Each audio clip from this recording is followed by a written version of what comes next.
foi paralisado. Não por causa de uma falta, de uma confusão, de um problema na iluminação do estádio, mas sim pelo surgimento de um novo e poderoso adversário. Isso aconteceu no futebol, mas também em tantas outras modalidades. De uma hora para outra, profissionais do esporte, atletas, treinadores, se viram obrigados a assistir tudo isso assim, no confinamento da própria casa. A gente já estava em fases finais de treinamento, já estava para ir para uma competição. Eu até estive numa competição na Itália, mas a competição foi cancelada e a gente voltou.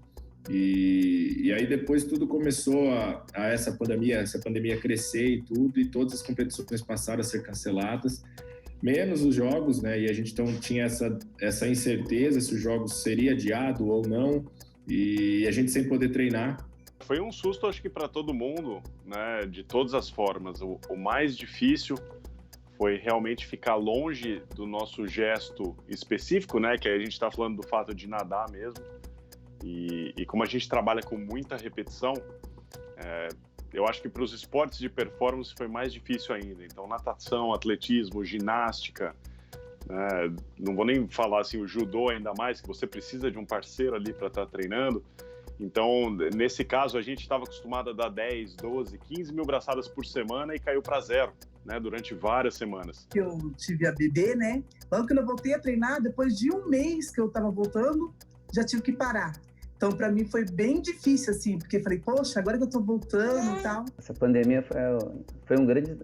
está sendo ainda, né, um grande desafio, porque para todos os atletas, sem exceção nenhuma, e para nós também da comissão técnica, da comissão de preparação física e da comissão médica, foi a primeira vez que nós tivemos contato, né, com uma ausência tão grande de treinamentos de alto rendimento, né? Treinamento específico para um atleta, porque chegamos a mais de 100 dias, né, sem o treinamento específico de alto rendimento. Que ironia do destino!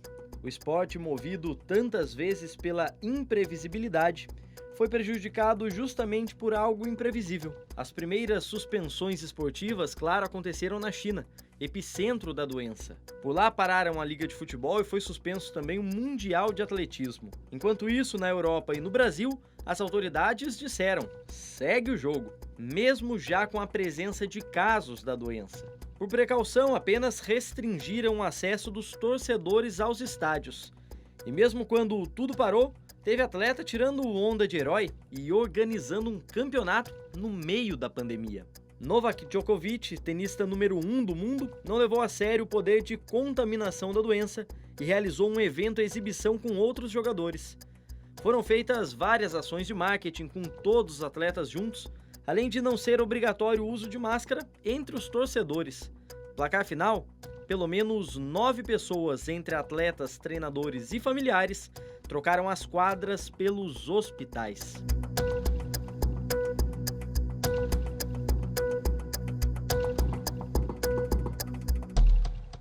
Como a retranca não funcionou, foi preciso interromper tudo de uma vez e tirar o time de campo sem hora para voltar. Como se diz no meio, chegar é uma coisa, passar é outra. No começo foi aquele susto muito grande, né? Todo mundo totalmente desinformado, sem saber o que podia ou não podia fazer. As provas sendo suspensas, né? Tinha muita prova para acontecer, era o começo da temporada ali, né? Quando a gente está terminando o período de férias e entrando mesmo no momento competitivo mesmo. Então, muito atleta estava com periodização de treino, as coisas tudo atingindo o ponto alto do programa de treinamento ali. No começo, a gente achava que iam ser 30 dias, 40 dias, né? A própria quarentena.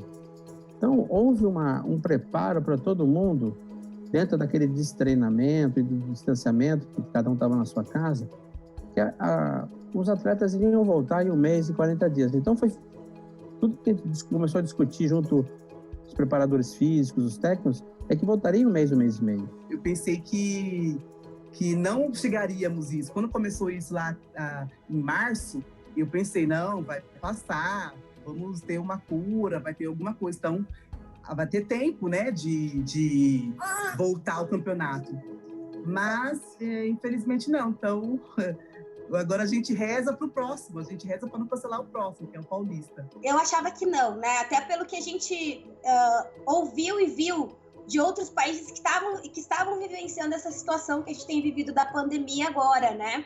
A gente viu o caso na China, onde isso começou, lá no continente asiático, Japão, né, Coreia, onde se houve aí uma restrição mais fechada, digamos assim, e aonde em 2 meses nós acreditávamos que a gente já estaríamos todos voltando à nossa rotina normal, né? Que foi mais ou menos o que aconteceu lá fora. Mas a gente pensa que é tudo tão longe, né? Tão distante. E aí vem realmente uma situação assim para nos lembrar de como a gente está próximo e como a gente é sensível. Eu estava bem embalado, estava bem animado. Então a gente até achou que fosse conseguir dar essa sequência bacana esse ano, daí já veio a pandemia. Não vou falar para você que não é que desmotivou, mas você acaba tendo aquela queda, né? Você não sabe o que vai ser, não sabe como vai ser. Esse corte, né, foi um corte também que atingiu o nosso hábito de convívio sobretudo televisivo, né, com o esporte. A prática também, né? Muita gente praticava esporte, seja principalmente de modo amador, caminhando, indo à academia, uma série. Então, foi um corte assim bem incisivo no mundo esportivo, até mesmo para quem é amador. Isso em parte mostra como o esporte realmente permeia as nossas vidas cotidianas. O ano vai ficar para a história como aquele em que quase tudo parou de girar. A economia, com o impacto que a quarentena teve nas empresas que financiam o espetáculo, e a bola, literalmente, como consequência disso tudo. Enquanto ouvimos tanto que tudo vai passar, se passam as horas, os dias, os meses, só não passa a sensação de que o pontapé inicial da temporada esportiva foi esquecido. Deixa um vazio pra gente, né? O momento que a gente estava, eu particularmente gosto muito de acompanhar as provas de ciclismo no cenário internacional, tudo.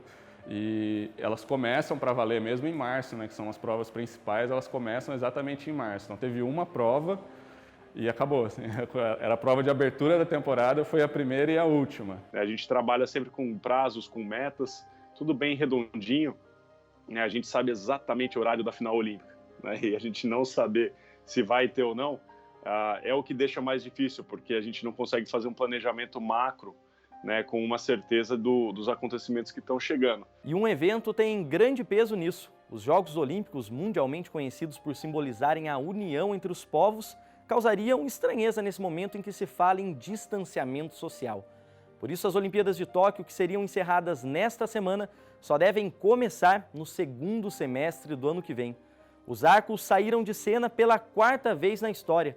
Antes, isso só tinha acontecido por causa da Primeira e da Segunda Guerra Mundial. Uma delas, inclusive, seria na capital japonesa, a de 40, mas só veio acontecer em 1964, quando as estruturas e a reputação do país já estavam reconstruídas. Nem os Jogos de 1920 foram tirados mesmo após o auge da gripe espanhola, que matou ao menos 50 milhões de pessoas no mundo. O sentimento entre os profissionais que atuam nas modalidades que orbitam a competição é sim o de terem perdido uma batalha. Não tem onde a gente treinar, não funciona uma banheira, que eu falo, não adianta cair numa banheira ou tomar uma ducha. Nós precisamos da piscina e uma semana sem o contato com a água faz uma grande diferença. A maior dificuldade que a gente teve foi essa incerteza de o tempo inteiro sempre adiando a competição, adiava a competição. E quando chegou de fato o adiamento para 1 ano, né, quando foi anunciado que a competição seria mudada 1 ano para frente, foi de certa forma um alívio, porque esse vai e volta de datas estava muito difícil mesmo. Eu acredito que não só como ex-atleta, mas como amante do esporte, para todos nós que esse ano seria o ano principal do esporte, não só da ginástica, por conta de ser o ano olímpico, realmente foi o primeiro impacto foi muito grande, né? A gente vê pela primeira vez, por exemplo, os Jogos Olímpicos serem adiados, né? A gente não ter o evento olímpico acontecer de 4 em 4 anos, mas sim pela primeira vez acontecer em 5 anos, realmente nos traz espanto. Um evento mundial de grandes proporções, com muito dinheiro envolvido e que teve que ser adiado, porque se viu que não dava para fazer o evento. Então, se a gente teve que interromper, teve que adiar a Olimpíada, Outros eventos de menor porte seguramente também foram impactados, foram afetados. E tem gente que nem vai disputar a medalha, mas também foi afetado. Caso do Paulino, que levantou uma grana por anos, lutou por ingressos, correu atrás das passagens e acabou lançando mão de um sonho: chegar à sua 3ª Olimpíada. Foi um misto de sentimentos, né? Porque de repente ficou muito caro para a gente ir para a Olimpíada, porque o preço do dólar praticamente dobrou. Então todo o nosso planejamento ele foi comprometido. Veio também a questão da saúde mesmo, da segurança. Poxa, como é que nós vamos estar lá? Será que a gente vai estar curtindo como realmente a gente deveria curtir? Porque a Olimpíada, para o espectador, é um mundo de ilusão, Guilherme. A gente está lá, não tem raiva, não tem desamor. Pelo contrário, é união, assim, é uma paz de espírito, é um outro mundo. E será que a gente conseguiria esse ambiente lá em Tóquio, sabendo que a gente está sujeito a uma pandemia?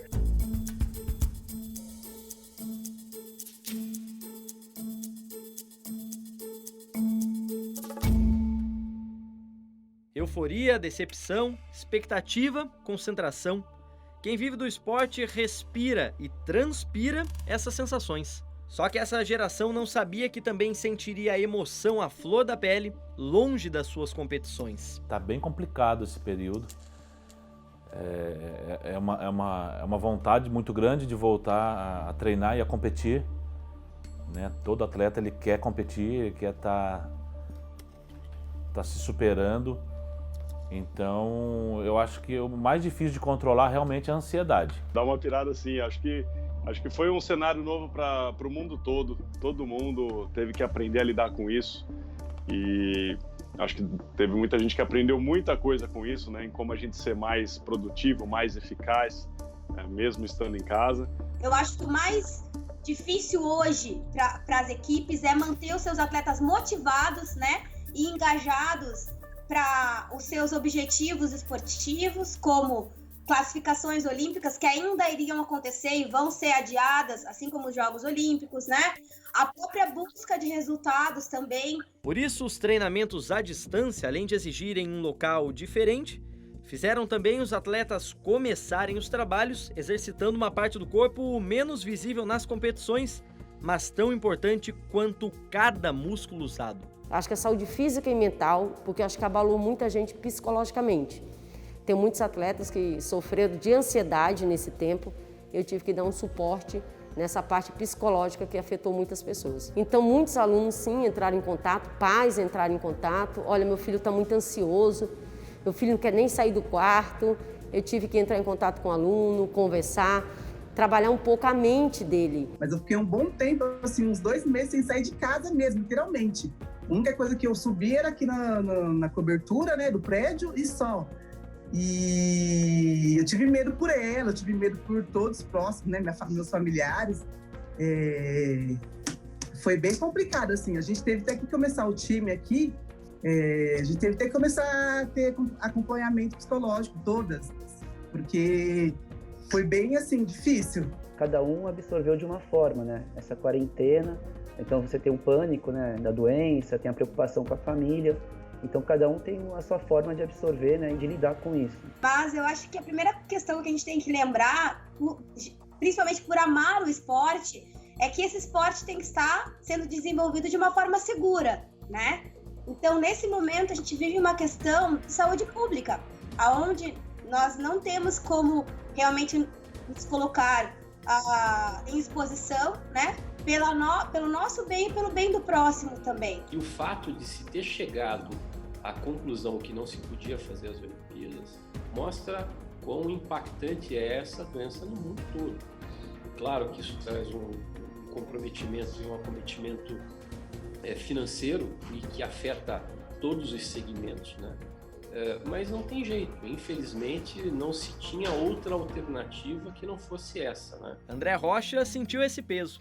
Depois de títulos mundiais e recordes no lançamento de peso e de disco e de reclassificações polêmicas da sua deficiência, o paratleta mirou objetivos em outro esporte. Em dezembro já iniciei no tiro esportivo, né, ainda para conhecimento, ainda para entender como funciona esse meio, a parte de campeonato e coisa e tal. Mesmo com a pandemia, eu ainda conseguia fazer os meus treinos do tiro esportivo, porque eu saía da minha casa, né, eu e meu filho, nós entrávamos com o carro dentro do stand de tiro, né, fazia a prática do tiro e vinha embora para casa. Mas o tiro saiu pela culatra quando ele se viu preso em casa sem poder treinar e depois de encarar o oponente mais difícil que encontrou na categoria, o vírus. Uma coisa é você escutar o que está acontecendo no mundo, outra coisa é você vivenciar tudo isso daí.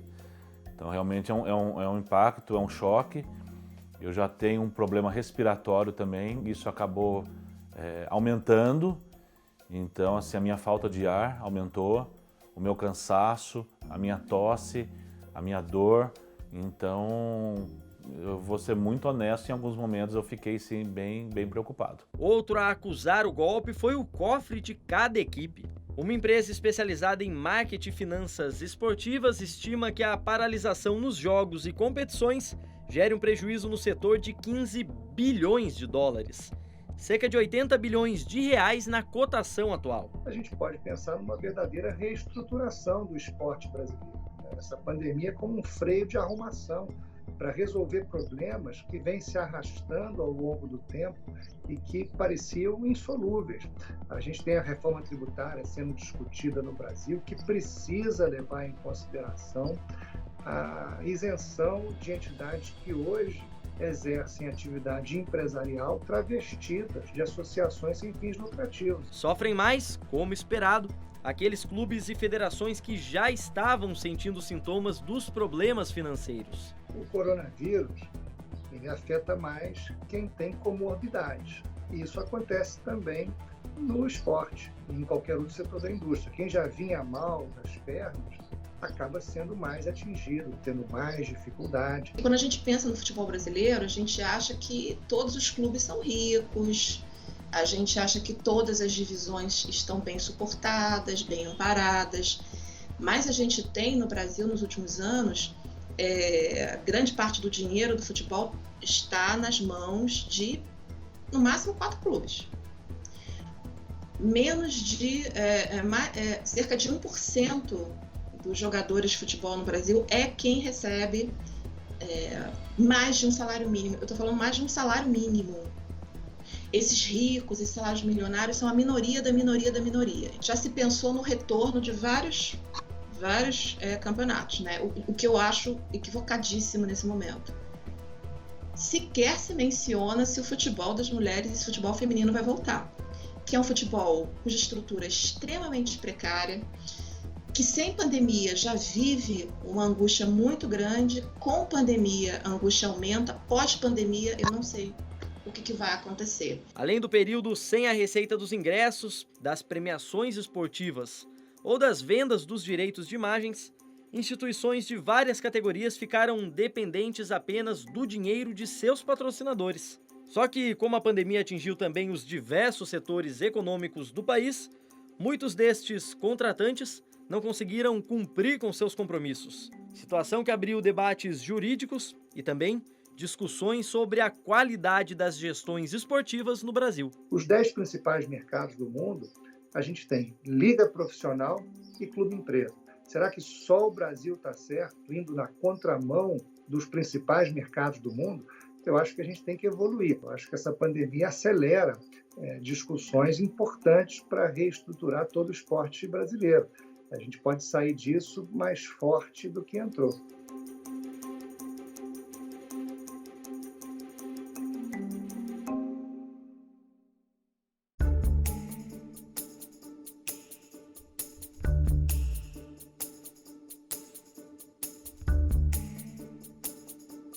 A importância da ciência nunca foi tão visível à população.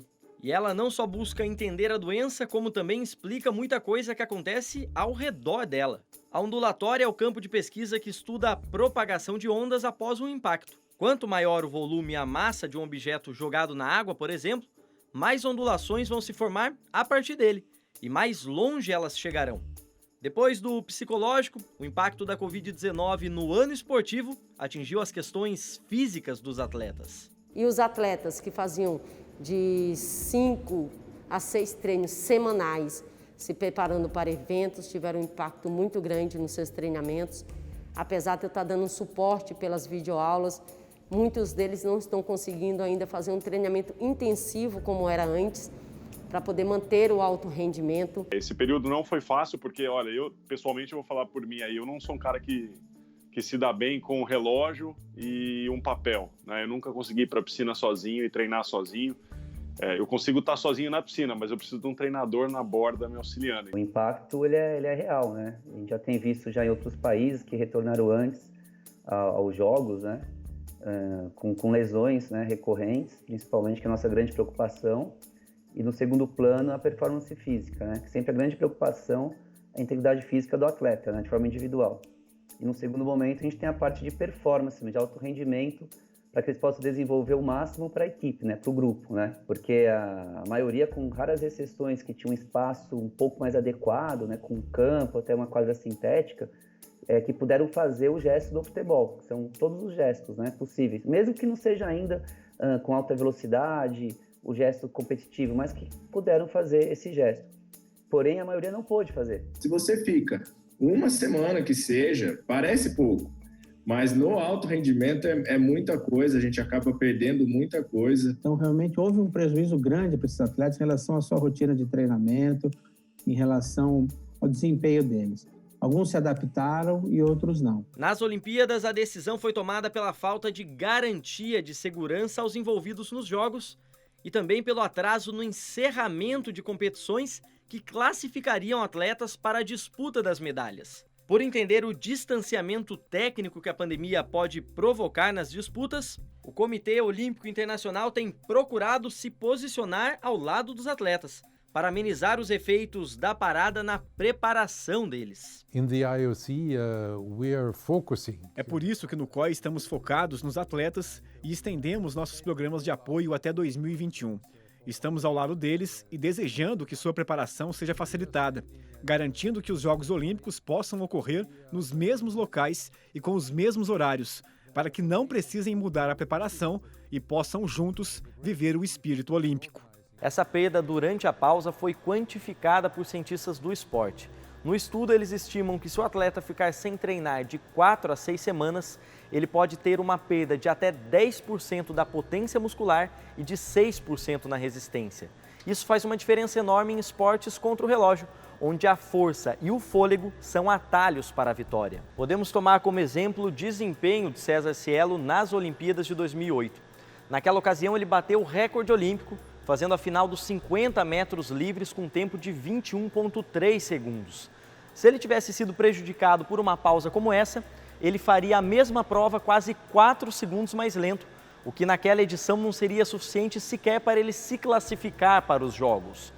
É claro que nós estamos fazendo aqui uma simplificação. Vários outros fatores podem impactar no desempenho de um atleta, mas isso prova como qualquer obstáculo durante a sua preparação pode tornar esse percurso mais extenso. A gente consegue manter a forma física e um shape legal do corpo, né, fazendo alguns treinos funcionais. Mas a gente está falando de performance, né? Quando a gente está conversando comigo, com Arthur Zanetti, né, com a turma do vôlei, a gente está falando em performance.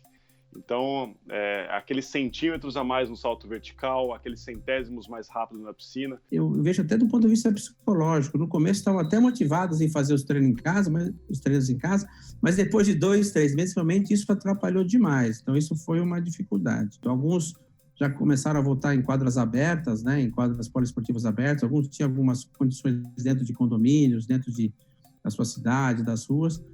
Mas realmente isso causou um prejuízo muito grande. Então esse retorno é difícil. Vai ser uma incógnita muito grande com relação à performance. É difícil falar, né, o que vai acontecer se ou a gente vai ver um monte de recorde mundial ou se simplesmente não, a gente vai ver tempos realmente mais ruins nas piscinas e os atletas brigando mais por medalhas do que por tempo. Seguimos ilustrando a dificuldade a partir do Cielo. Em 2016, ele enfrentou a frustração de ficar fora dos Jogos no Rio de Janeiro por 9 centésimos de segundo. No papel, isso não representa nada, é o mesmo tempo de um piscar de olhos. Na prática, essas frações têm o peso de anos de preparação. Você, de repente, não poder mais, né, praticar o que você sabe, não treinar os movimentos e saber que ao mesmo tempo que daqui a pouco você vai ser cobrado por performance, é um momento bem sensível. Naqueles atletas que tiveram infecção, daí a situação já é um pouquinho mais complicada, né? Existem ainda muitas perguntas que estão sendo respondidas ao longo do tempo, mas há uma preocupação hoje de que mesmo pessoas que tiveram a Covid nas formas mais leves, com poucos sintomas, que ficaram em casa apenas isoladas, fizeram tratamento sintomático, as que tiveram quadros moderados e graves, mas existem alguns trabalhos que têm mostrado que há um acometimento, que há um comprometimento tanto do sistema respiratório quanto do sistema cardiovascular e que às vezes leva algum tempo para começar a se manifestar. Então a gente, na verdade, não sabe qual vai ser o tamanho do impacto, porque a gente ainda não sabe exatamente como a doença vai acometer essas pessoas.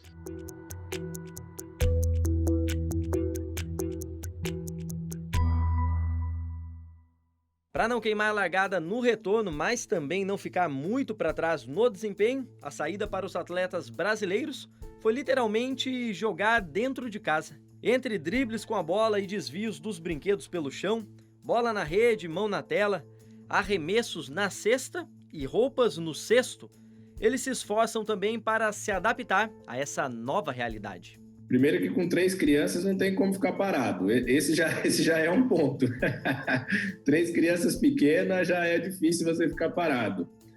Mas o objetivo é como você falou, era o corpo não ficar parado realmente, você ter uma rotina. Quando eu falo de ter uma rotina é porque o atleta ele vive de uma rotina, então antes de tudo isso você ter que ficar em casa, a gente tinha uma rotina de treinamento, era treinamento de manhã, treinamento à tarde, e a gente sentou com a minha equipe multidisciplinar e desenvolvemos aí um trabalho para eu poder fazer em casa. Então tinha horário para acordar, tomar um café. Eu usava as crianças, eu usava os meus filhos para poder fazer alguma coisa.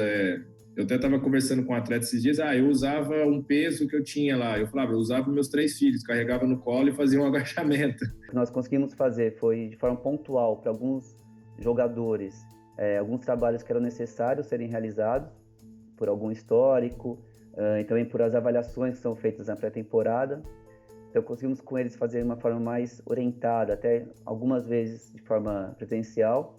E agora a grande maioria foi realizado por vídeo, né, videoconferência. Está sendo bem assim, tive que me adaptar, né, readaptar.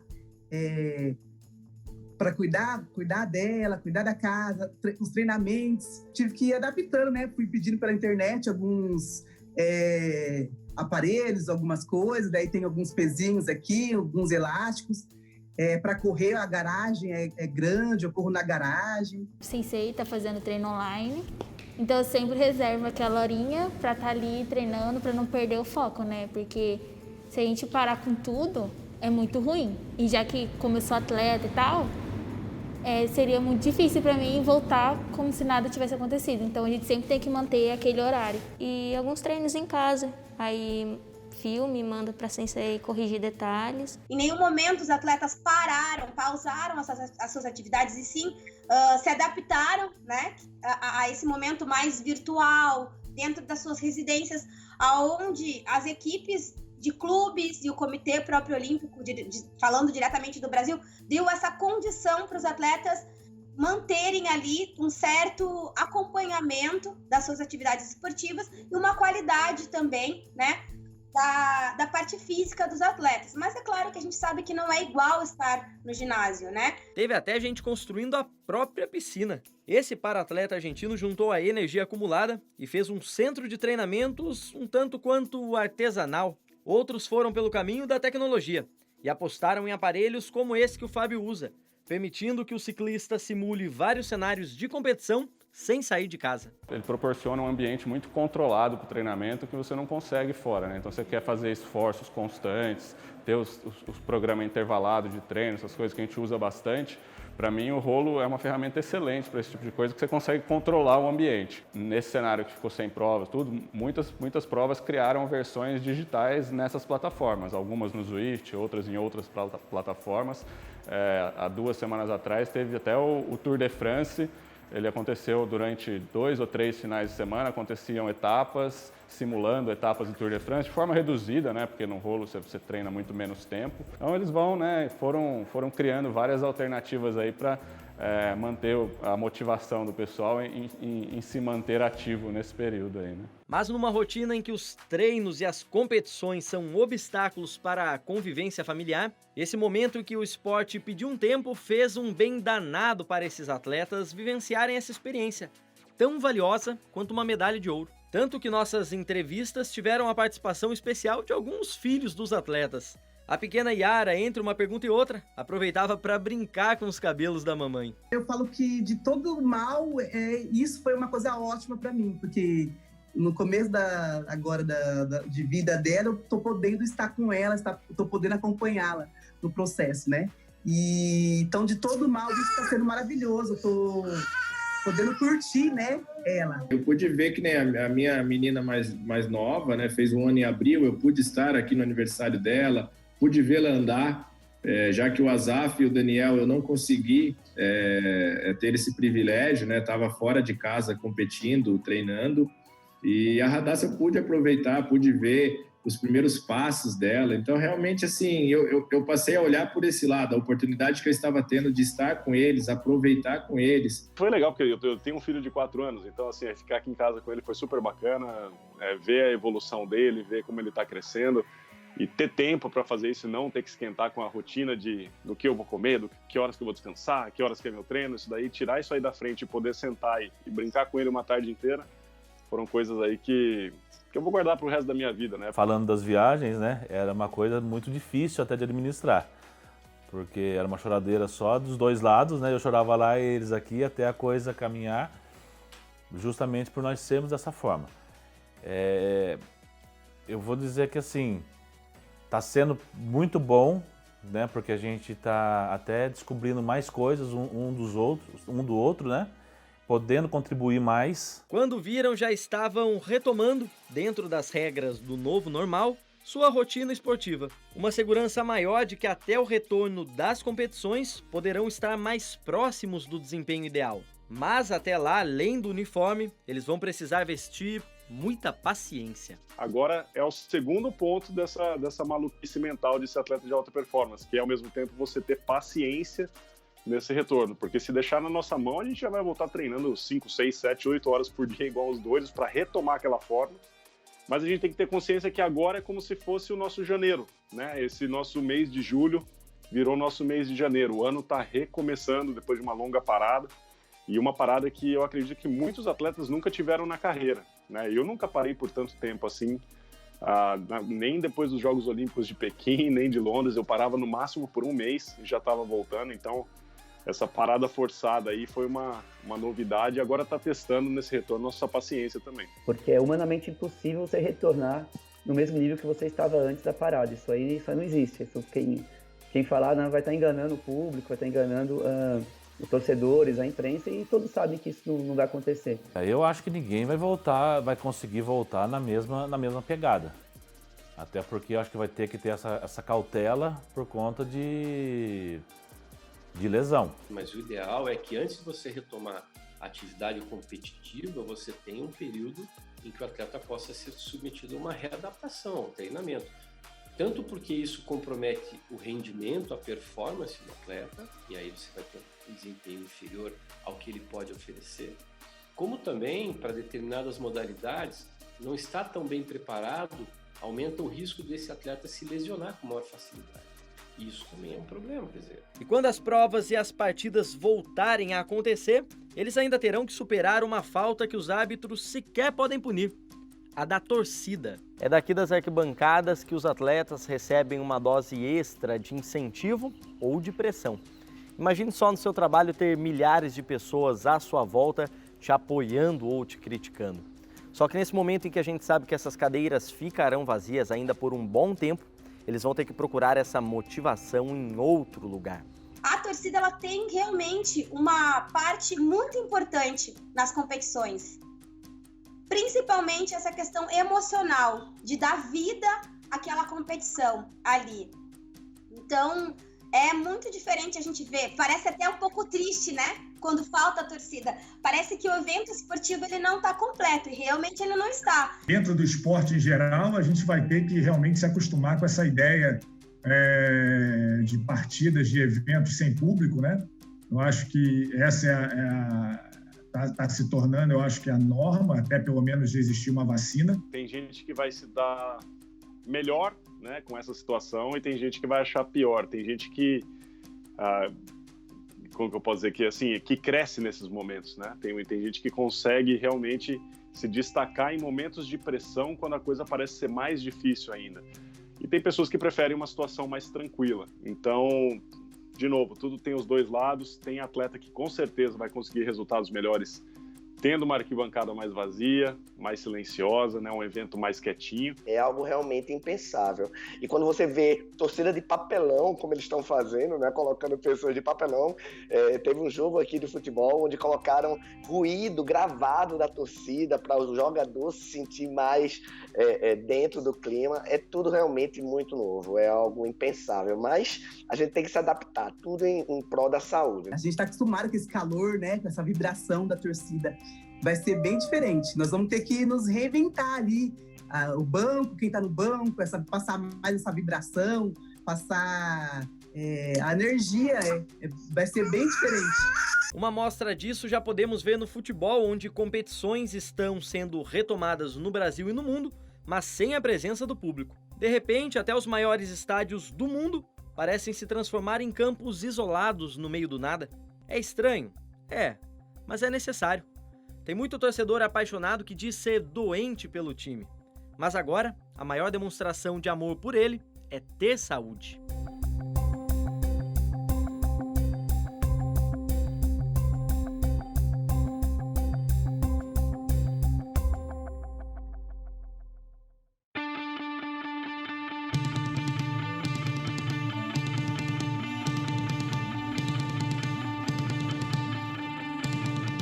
Na expectativa dos Jogos de 2021, alguns atletas já garantidos na competição foram selecionados pelo Comitê Olímpico Brasileiro para retornarem aos treinamentos. Parte da delegação conseguiu uma autorização especial para ir a Portugal, onde as atividades esportivas já retornaram, enquanto outros estão no centro de treinamentos do COB, no Rio de Janeiro. Vim da Dinamarca com problema no joelho e aí eu estava fazendo acompanhamento à distância. E aí voltei dia 23 e fiquei de quarentena até esse momento e, treinar em casa não é a mesma coisa que treinar aqui, né? Então eu tô, assim, super motivado para recuperar rápido e voltar 100% para a preparação para Tóquio. Um momento bom de a gente estar conseguindo retornar, se tudo acontecer no próximo ano de 2021, é aquela sensação de começar, né? Tudo de novo em busca de um sonho. Então, ser os primeiros hoje para a gente traz essa sensação gostosa. Estamos enfrentando um momento muito difícil, mas que vamos passar por ele, vamos retomar a nossa condição de preparação, vamos trabalhar o próximo ano muito forte pela frente para que consigamos chegar em julho de 2021 na nossa melhor condição, como estávamos nesse ano, e que todos possam representar muito bem o Brasil. Nos gramados, a gente sabe que a bola já rola. Apesar do futebol ter centenas de casos confirmados entre atletas e funcionários dos clubes. Para tentar reduzir isso, federações tentam a todo custo implantar protocolos efetivos para o controle da contaminação no esporte. Os protocolos para evitar que a Covid-19 se espalhe no meio esportivo são comuns para quase todas as modalidades. Inclusive muito parecido com o que a gente já vive no nosso dia a dia. A higienização frequente das mãos, o uso de máscaras obrigatório por todos aqueles que não estão competindo, a testagem em massa de todos os profissionais envolvidos naquele evento e também o pedido para que se evite o contato físico, inclusive nos momentos de comemoração. Aí você tem modalidades esportivas nas quais, mesmo que você tenha todo o protocolo de cuidados, dos treinos serem distanciados, não entrar muita gente no vestiário e tudo mais, você tem, no momento da prática esportiva, uma proximidade muito grande dos atletas que não permite que você possa minimizar o risco. Tudo isso faz com que os esportes, as modalidades que têm uma grande proximidade física, elas têm um grande problema, que é exatamente a hora do jogo. Então, no futebol o pessoal diz, então não pode haver comemoração. Tudo bem, já é uma forma de se minimizar esse contato. Mas e na hora do escanteio, que fica lá um monte de gente na área, um se acotovelando, com outro próximos, é muito difícil você fazer isso. Em alguns lugares foram criadas ainda regras mais específicas, no mínimo curiosas. Na Arábia Saudita, por exemplo, parte do protocolo de treinos e jogos é a higienização de cada equipamento usado, inclusive das bolas de jogo. Já no Campeonato Mineiro, está terminantemente proibido beijar a bola na comemoração. Isso sem falar no futebol amador, que inventa adaptações como esse pebolim humano criado por alguns argentinos, onde o futebol acontece mantendo o distanciamento. No clube, no dia a dia, mudou muita coisa, mas muita coisa mesmo, sabe? Então mudou assim, por exemplo, o uso de máscaras, né? Isso todo mundo aderiu. E outros detalhes importantes. Então assim, hoje todos que estão concentrados aqui, todos, 100%, realizaram um teste para o Covid e só tem acesso aqui à concentração quem realizou o teste, né? E se por algum motivo tiver que ter alguma saída, né?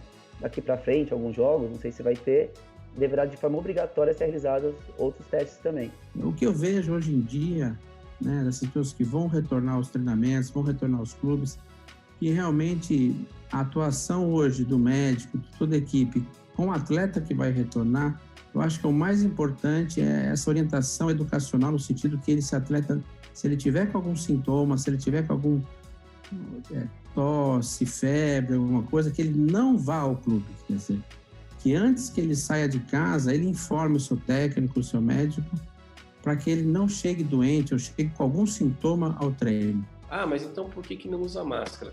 Porque a máscara, na verdade, ela traz uma proteção. E ela deve ser usada para quem faz exercício nas academias, para quem vai fazer exercício na rua.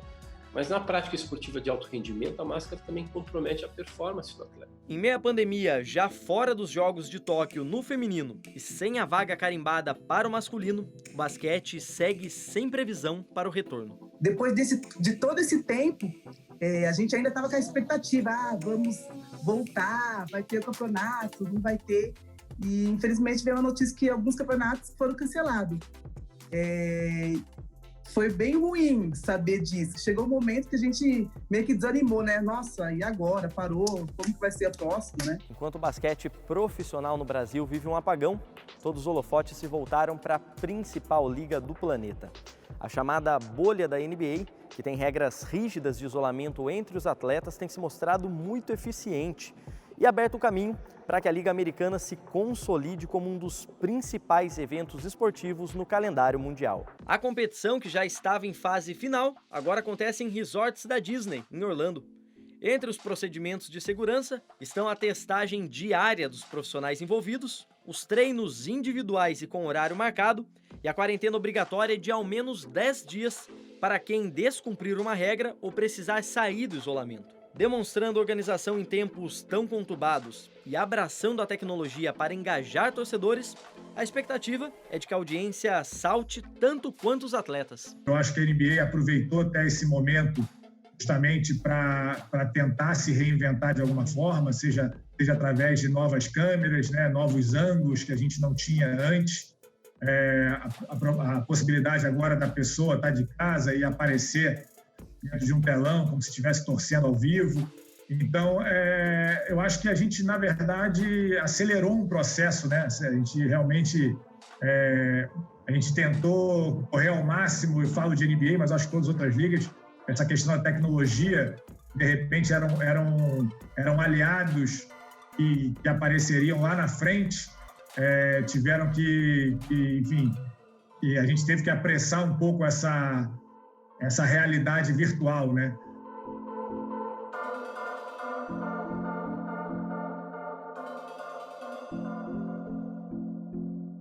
Só que a linha que separa a atividade profissional do restante das práticas esportivas, que deveria ser bem estreita, tem se tornado um abismo.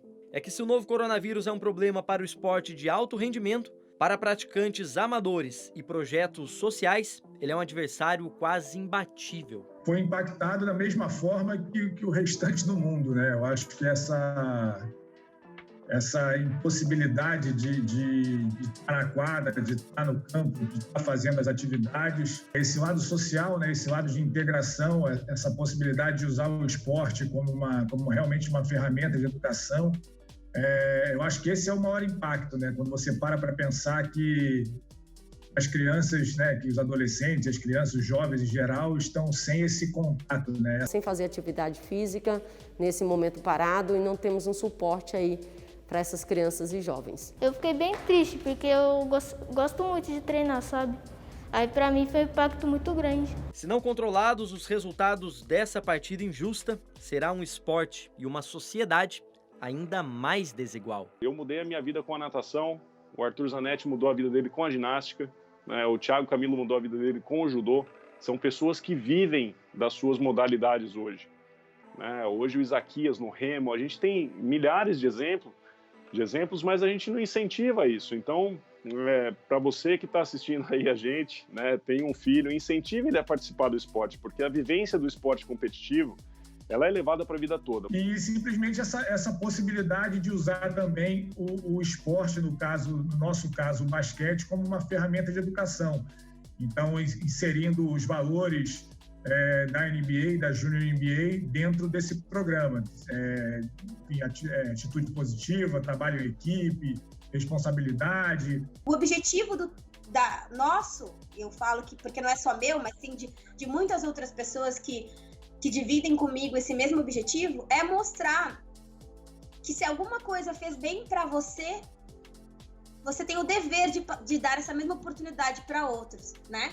No caso, a ginástica me deu inúmeros benefícios, né? Graças ao nosso bom Deus, Deus me deu uma família muito boa, com pais sábios, né? Que souberam me educar e educar meus irmãos, que eu sou de uma família grande, de mais 4 irmãos, somos 5 filhos, né? Mas eu sei que muitas crianças não têm isso nos seus lares. E às vezes o esporte te dá isso. Eu estou fazendo o que eu acho que, né, os nossos líderes deveriam estar fazendo, né? Então é complicado estar isso nas costas, né, nas minhas e da minha família, porque a gente está lidando aí, né, antes da pandemia a gente chegou a bater mais de 5.600 pessoas aqui em Itajaí, e é muita gente, a gente está falando de 5.600 pessoas, mas são 5.600 famílias, né? Então a gente tem uma responsabilidade muito grande que a gente assumiu e que, pelo simples fato da gente poder fazer e querer, né, propiciar e oferecer essa oportunidade. Claro que a confederação não tem interesse nenhum em ajudar em nenhum sentido dessa forma. Então, se eles não vão fazer, a gente tem que fazer, né, para que a próxima geração aí, os próximos atletas apareçam.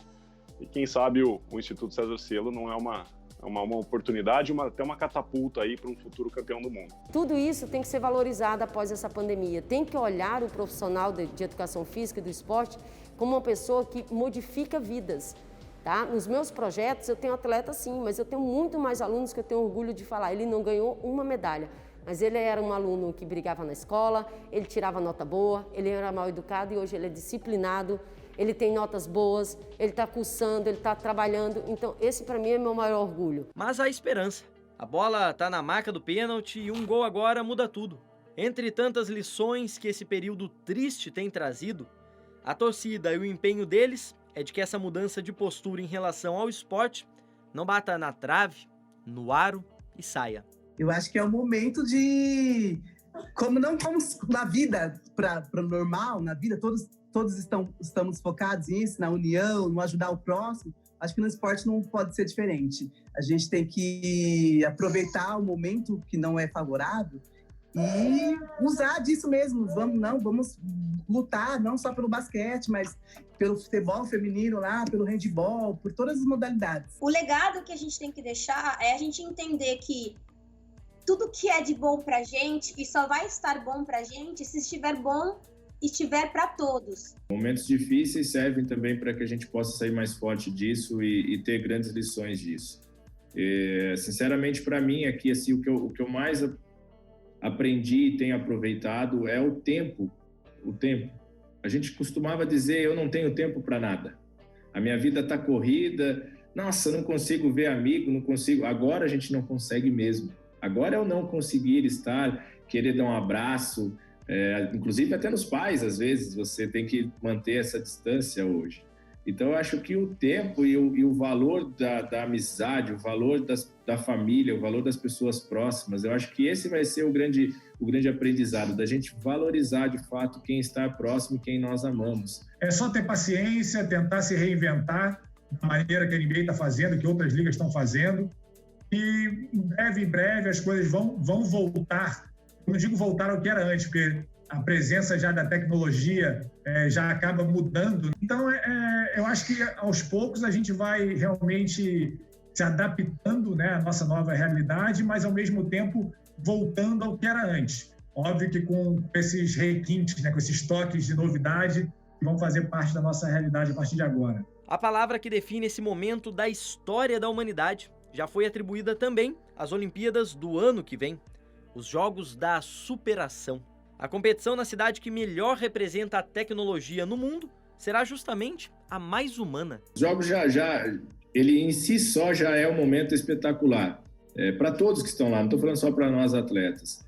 Mas acho que por tudo que o mundo passou, por tudo que o mundo enfrentou e está enfrentando, né, essa é a grande verdade, vai ser os Jogos aí para marcar a história de uma vitória do mundo. Tudo que envolve o Japão, ele tem como prioridade aí o coletivo funcionar, o coletivo se dar bem e todo mundo, né, conseguir viver em harmonia. Então, eu fico feliz de saber que é esse povo que vai receber o maior evento esportivo do mundo nessa situação, nesse momento super difícil que a gente está vivendo. Então, eu acho que a palavra superação caiu super bem para os Jogos Olímpicos, né? A gente vai viver, eu acho que no ano que vem, uma emoção muito grande, que a gente não esperava, diferente, né? Não só por todo o brilho tecnológico que a gente vai poder vivenciar ali naquele momento, quando iniciar os Jogos, mas principalmente a emoção de nós vencemos.